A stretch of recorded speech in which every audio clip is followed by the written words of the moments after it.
Hey, everybody, thank you once again for tuning in to another episode of the TamaraTamu Collective, where dreams have no filter.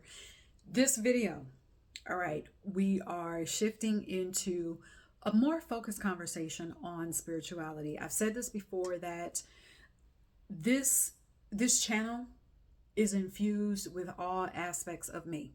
Okay, so I cannot talk about different things. I can't even talk about fashion without bringing in an aspect of spirituality because that's who I am. Okay. So in this video, I want to give an overview of spirituality, how it relates to magic and manifestation specifically. Again, this is just an overview. So I'm not going to get into the specifics of the different types of magic. I'm not going to get into specifics of different spiritual paths. If you're watching this and you are on, that's part of your everyday life is spirituality. That's who you are. That's what you do. There's no separation, which I don't believe there is separation between our spirit, the spiritual and the physical. We are meant to exist with them intertwining. Okay, there is no separation. There is a balance. They're supposed to exist in harmony. All right, so you'll never hear me say my spiritual life versus my human existence, or I don't like the phrase spiritual community because it's as if there is a separation between a spiritual community versus community of people or just humankind.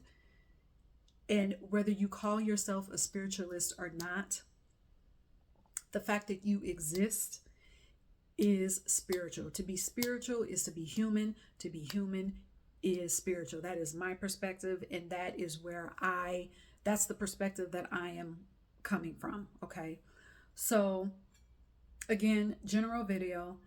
I'm going to get into more details in other videos, but so in this video, I want to talk about magic. Okay, again, different types of magic. Not discussing it in this video, but there are many videos, many social media accounts of people showing how to do candle magic and sigil magic and even water magic and earth, just magic that connects you to nature and all these other things. And many of them are very good. They're very knowledgeable. They're responsible. You can tell that magic is their life. It's who they are. It's not just something that they run to when something goes wrong in life. It is something that they do every day. Okay. First of all, I want to say this. We are all magical. All of us. If you look at biology, look at how we're made. Look at our bodily systems and how they work together. If that's not magical, I don't know what is. Look at the spinal cord. Have you ever seen just the spinal column that we exist with every day, the way that our heart beats, the electricity that runs up and down inside of us? If that's not magical, I don't know what is.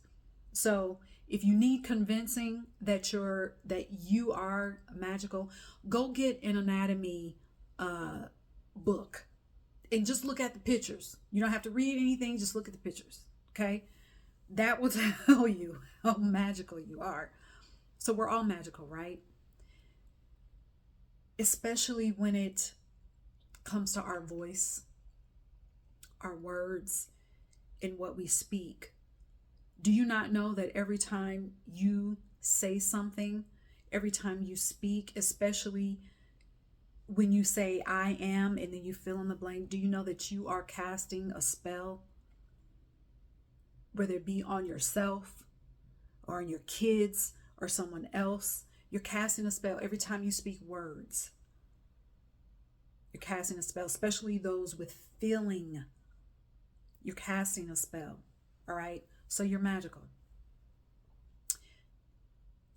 But what I don't see enough of is people talking about what magic is not going to do for you. I don't care how you perform it. I don't care if you're using a candle or not. Magic is not going to give you an identity. I'm going to say that one more time and then I'll explain. Magic is not going to give you an identity. Many times, magic is presented in a way that people think that they can run to it when they have a crisis. Magic is presented in a way where it's like used as a last resort. And it is not to be used that way. Magic is for maintenance. Again, there are different types. So for example, in this case, I'm going to use the magic of your words. You cannot, so for example, let's say this. I'm actually going to use several examples. Let's say you're looking at a financial crisis right now.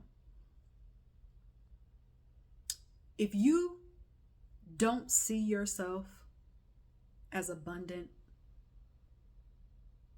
if you don't recognize that you are abundance, if you don't recognize that you deserve prosperity,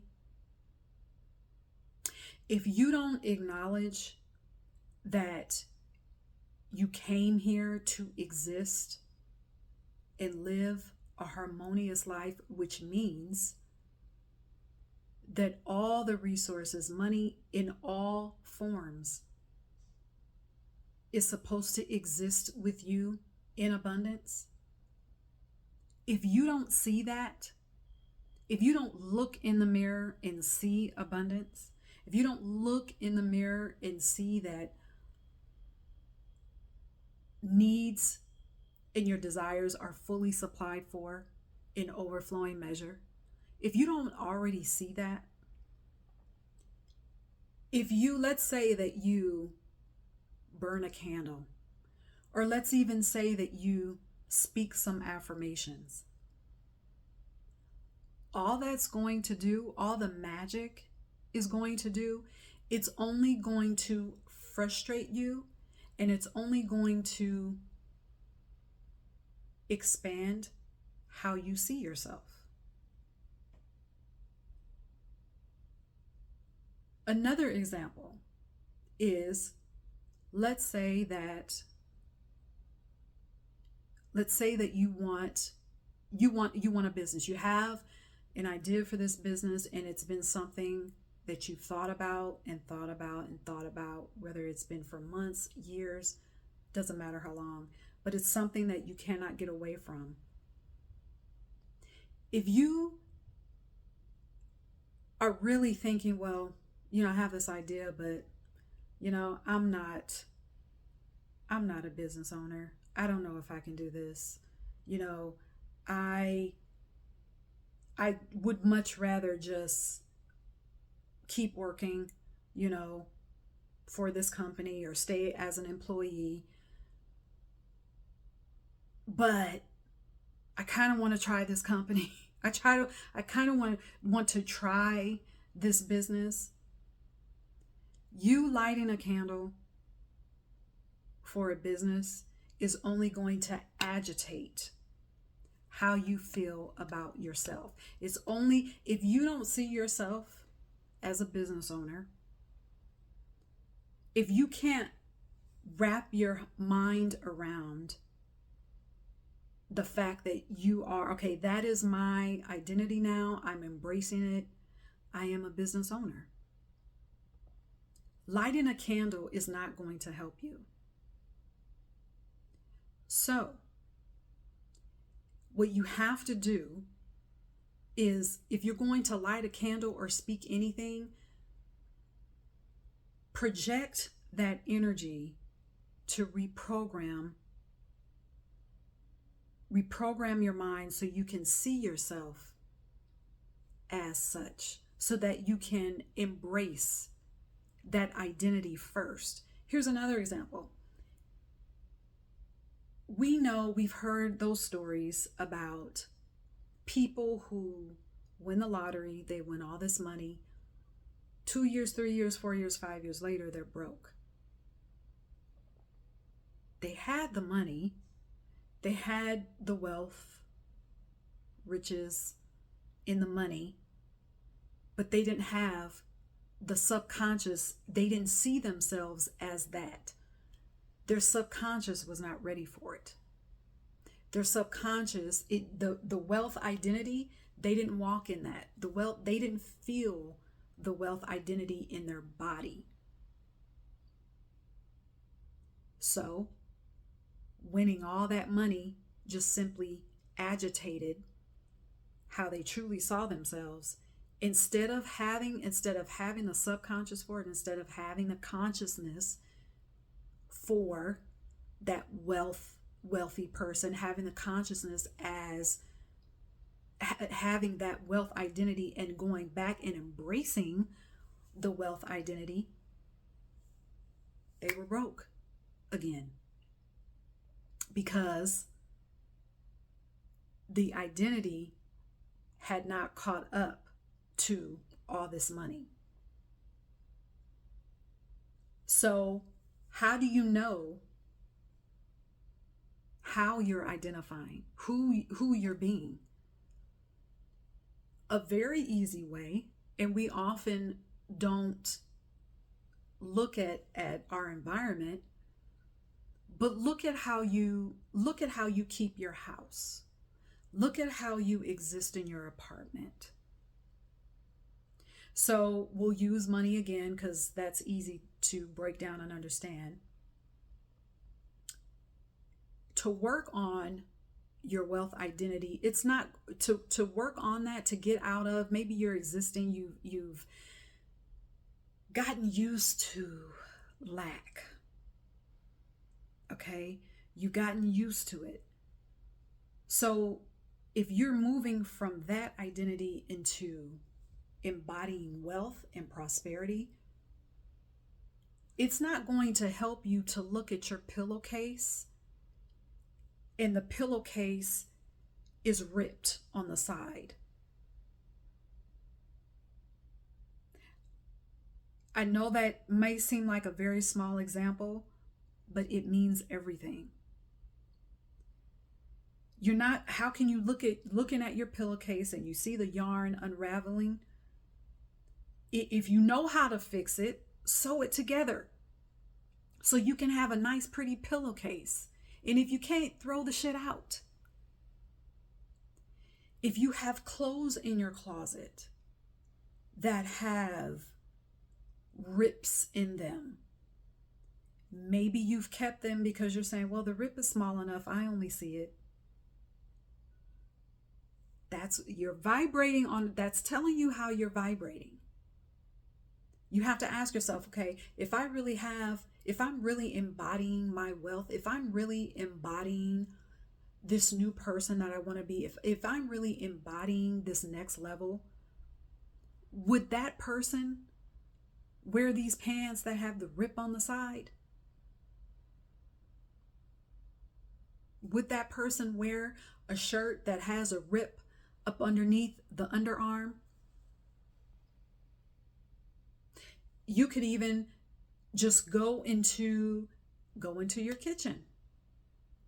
Do you have chipped dishware, plates? Do you have chipped plates? You'd be better off just eating off of a paper plate than eating off a chipped, raggedy plate. For example, there were glasses that I had that looked terrible. They were clean, but they looked terrible. They had spots all over them. I couldn't get the spots off. I used the fancy rinse the spot clear. That didn't work. And I thought, okay, I'm embodying my wealth. These dishes don't fit. So guess what? Those glasses had to go. Toss them out. I'd rather have one or two or three glasses than have a whole shiny glasses than have a whole cabinet full of glasses that have water spots on them. So you have to look at, before you light a candle, before you speak any affirmation, to get the thing or the things. And I'm not saying the thing and the things are good. The money is good. The physical things to enjoy, that's part of life. That's part of enjoying life. So I'm not saying that that's bad. That's very good and very much needed and very necessary. But what I'm saying is, before you commence to magic for that thing, for the physical, you would get further if you do magic for your subconscious, to reprogram your subconscious, to embrace the identity of your soul, to embrace the identity of abundance, to walk in and feel the identity of wealth, so that the wealth identity and the feeling can start to flow, to start to be activated within your DNA, so that your wealth genius is activated. You will go further if you focus on that in your magic rather than the thing. And I talk about the reprogramming of our subconscious mind and having the consciousness for the things that we desire. I talk about that in my ebook. It's called Your Cosmic Unleash Beyond Manifestation. I talk about that. So if you haven't gotten the ebook, you can go to my website. The link is in the description box. And it's a short book, but it's very powerful. Short book. Okay, I call it your power play. So pick up the book. All right. And so we will come back to this topic, but I wanted to drop this note on you in this video. So if you have any questions for me, leave them in the comments. If you're new here, thank you for listening. Don't forget to subscribe to my channel, share it with others that you know. And until next time, cheers.